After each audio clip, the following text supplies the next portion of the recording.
नमस्कार, आपके साथ मैं हूं दीपिका शर्मा और आप देख रहे हैं क्राइम तक। इजराइल हमास हॉस्टेज रिलीज के दौरान काफी कुछ ऐसा हुआ जिसे सुनकर हर कोई हैरान है।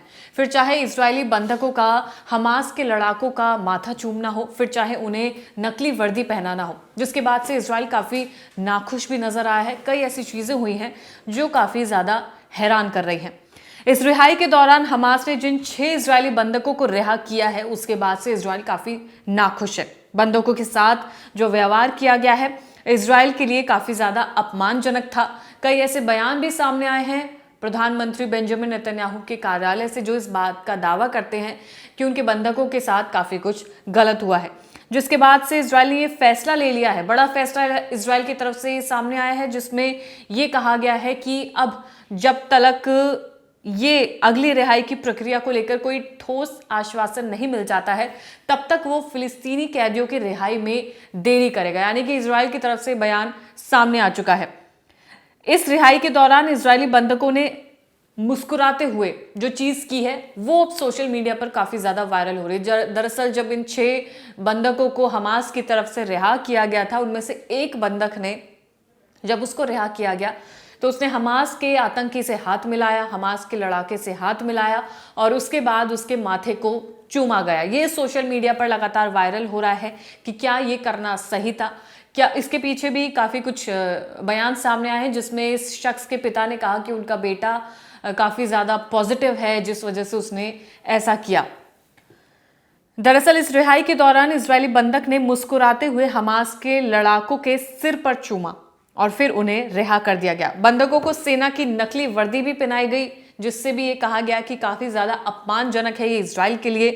इस तरह की हरकत को लेकर इजराइल में आक्रोश है। इजराइल के प्रधानमंत्री बेंजामिन नेतन्याहू के कार्यालय से रविवार को बयान जारी किया गया, जिसमें इस कदम की कड़ी आलोचना की गई है और काफी ज्यादा निंदा की गई है इन तमाम बातचीत की।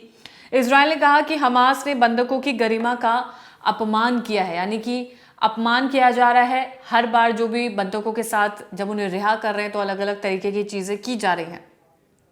हमास द्वारा ये कदम उठाए जाने के बाद इजराइल ने फिलिस्तीनी कैदियों की रिहाई में देरी करने का फैसला ले लिया है। ये बयान इजराइल की तरफ से सामने आ चुका है।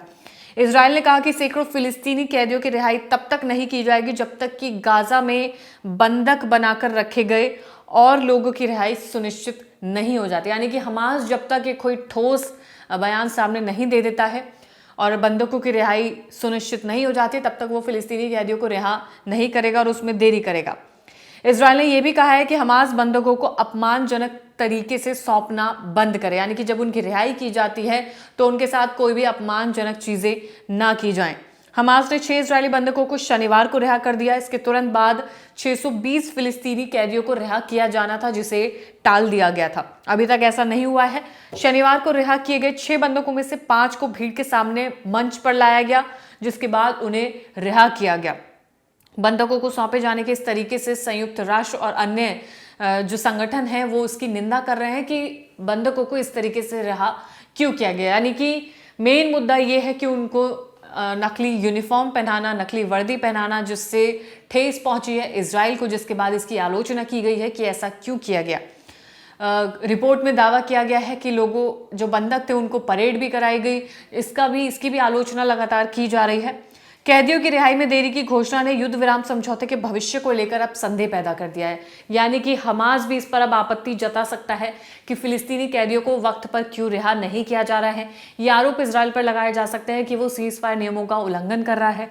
वहीं इजराइल का कहना यह है कि जब तक ये सुनिश्चित नहीं हो जाता कि सभी बंधकों की रिहाई, इजरायली बंधकों की रिहाई सही वक्त पर नहीं हो जाती, तब तक वो कैदियों की रिहाई में देरी करता रहेगा।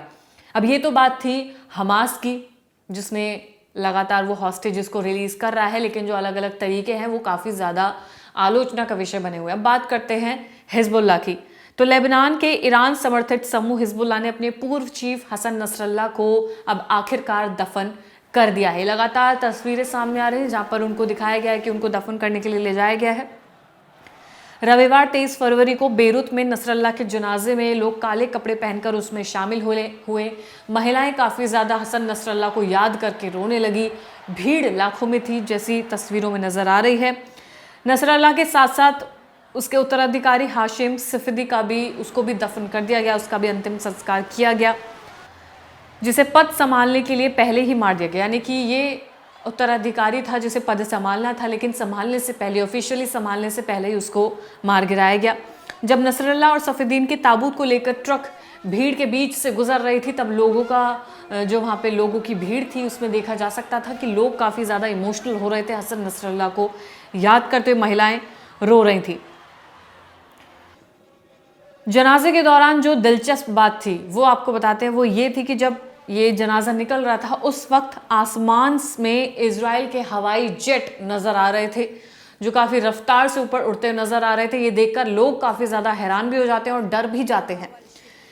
नसरुल्लाह को बीते साल सितंबर के आखिर में इजराइल ने एक हवाई हमले में मार गिराया था। मौत के बाद नसरुल्लाह को अस्थायी रूप से उसके बेटे हादी के बगल में ही दफनाया गया था, जो 1997 में हिजबुल्लाह के लिए लड़ते हुए मारा गया था। इस बीच रविवार को जब नसरुल्लाह का अंतिम संस्कार किया गया, इजरायली सेना ने उसी दिन 27 सितंबर को बेरूत पर किए गए हवाई हमले की फुटेजेस जारी की थी, यानी कि जिसमें हसन नसरुल्लाह मारा गया था, जिसमें हिजबुल्लाह नेता और समूह के अन्य अधिकारी भी मारे गए थे। क्लिप में एक लड़ाकू विमान को बेरूत के ऊपर बम गिराते हुए जमीन पर कई विस्फोट होते हुए नजर आ रहे थे और ये वीडियो फुटेज उसी दिन यानी कि रविवार को ही इजराइल डिफेंस फोर्स की तरफ से जारी की गई थी, जब हसन नसरुल्लाह का जनाजा निकल रहा था और उसे फिर आखिर में दफन कर दिया गया। यानी कि अब फाइनली नसरुल्लाह को दफन कर दिया गया है और साथ ही जो लोगों की भीड़ थी वो वहाँ पर काफ़ी ज़्यादा नज़र आ रही थी। लोग काफ़ी ज़्यादा उस भीड़ में ये याद कर कर इमोशनल हो रहे थे, वो मोमेंट्स भी कैप्चर किए गए हैं। लेकिन बात करें अब हमास की, तो कहीं ना कहीं सब कुछ इंटरकनेक्टेड है। तो हमास ने जिन लोगों को रिहा किया है उससे आपत्ति इजराइल इसलिए जता रहा है क्योंकि अपमान करके रिहा किया गया है, अपमान करके बंधकों को सौंपा गया है। फिलहाल नज़र इसी पर है कि अगली जो रिहाई है, हॉस्टेजेस की रिहाई है, वो कब होगी और कैसे होगी। क्राइम तक लगातार उस पर नज़र बनाए हुए हैं ताकि तमाम खबरें हम आप तक पहुंचा सकें।